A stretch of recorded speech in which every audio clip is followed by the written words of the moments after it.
యోహాను సువార్త 2వ అధ్యాయంలో ప్రభు అయిన యేసుక్రీస్తు కానాలో వివాహ వేడుకలు చేసిన సూచక క్రియ. ప్రభువును ఆయన శిష్యులు పిలువబడితిరి. యూదులకు బెస్ట్ సెలబ్రేషన్ వివాహ వేడుక. దీన్ని చాలా ఘనంగా వాళ్ళు చేస్తారు. అయితే మనకు కూడా ఒక వివాహ వేడుక ఉంది.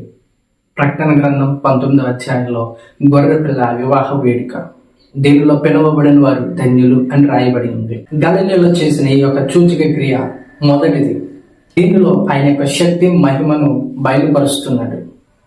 మొదట నీళ్లు ద్రాక్షరసంగా మార్చబడ్డాయి. ఈ నీళ్లు శుద్ధీకరణగా సూచనగా ఉండేవి.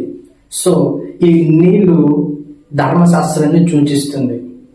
మార్చబడిన ద్రాక్షరసము యేసు ప్రారంభించిన కొత్త నిబంధనను సూచిస్తుంది. సో నీళ్లు ద్రాక్షరసంగా మార్చబడ్డాయి.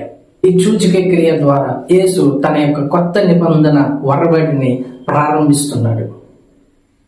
సో ఈ నీళ్లు ద్రాక్షరసంగా మార్చబడ్డాయి. ధర్మశాస్త్రంలో నుంచి దేవుని యొక్క శ్రేష్టమైన నూతన నిబంధన ప్రారంభించాడు.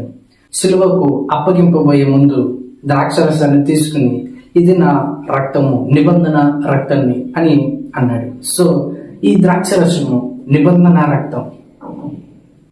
దీనిలో దాచబడిన అద్భుతమైన కోణం ఏంటంటే ఆచార ప్రకారంగా, ధర్మశాస్త్ర ప్రకారంగా, ఆచారపూర్వకంగా రక్షణ ఉండదు. కానీ ఆయన సిలువ రక్తం ద్వారానే మనకు రక్షణను, నిబంధన రక్తం ద్వారానే మనము పెండ్లి విందులో హాజరు కాబోతున్నాం.